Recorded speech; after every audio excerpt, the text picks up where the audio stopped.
So just like we saw with the arts and crafts design era, the Art Nouveau era is another reaction to the Victorian era. Most of the work that was done in this style was done in Europe. And I'm going to apologize in advance if my Midwestern American pronunciation of some of the names and so forth in this section are as bad as I'm afraid that they are. I also want to admit up front that this is one of my favorite eras. I just truly love the designs of this era. So we're going to start with this guy. This is Victor Horta. Victor Horta was a Belgian architect and designer. In terms of architecture, he was as important to Art Nouveau as Frank Lloyd Wright was for arts and crafts.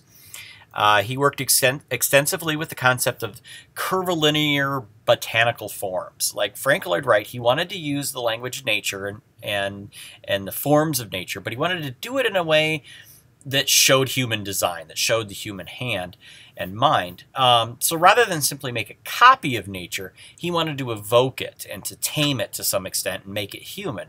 Again, this is a reaction to the mechanization and commoditization of art and design with the Victorian, and trying to bring in some natural stuff, but reconcile it with human works as well. So sometimes this style is called the biomorphic whiplash, which honestly kind of sounds like something you do in a video game, in a boss battle or something. But I like that. I like that term a lot.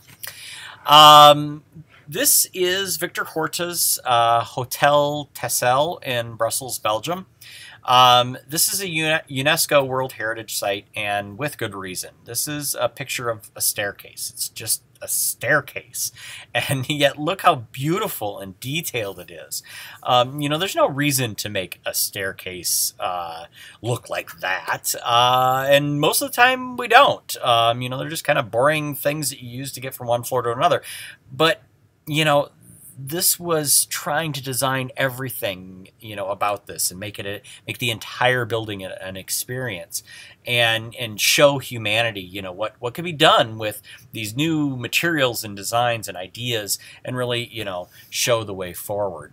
And I just think it's just gorgeous. I love that style. Here's a view of the Max Hallé house, and again you can see the use of these whiplash curves and natural elements and so forth. Our next designer from this era is Alfons Mucha. He was a Czech painter and artist. He defined much of the style of Art Nouveau in terms of print. He was very commercially and artistically successful in his time. These are some examples of Mucha's paintings. They depict various characters, from mythology and so forth. This style is instantly recognizable as Art Nouveau and has often been evoked since that time to connect with this era and that sort of austere natural beauty combined in with humanity.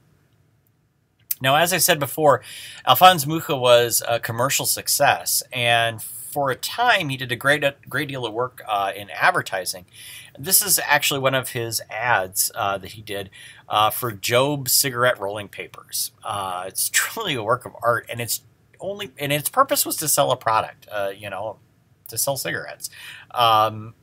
And yet it's a really gorgeous work, and you can see these whiplash curves in her hair, and kind of contrasting with some of the geometric designs in the border and so forth.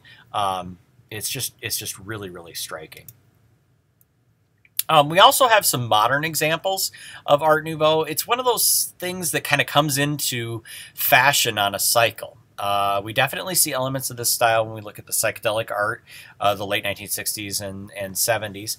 And recently it's seen some popularity again, though I'm kind of starting to see it wane a bit in favor of some other elements that are kind of coming back around that we'll talk about in the coming weeks. Here are a few examples. I'm going to give the next couple slides are a couple examples from an artist that posts on DeviantArt. This one certainly evokes Alphonse Mucha's designs. This one shows Shell from the video game Portal. And this one is another image of a video game character. This time it's Shepard from the Mass Effect series. Also done in that style of Alphonse Mucha. If you haven't noticed by now, I'm a bit of a video game guy, and will repeatedly make video game references in this class. You know, you teach what you know and all that. So that's the Art Nouveau era, very, very briefly.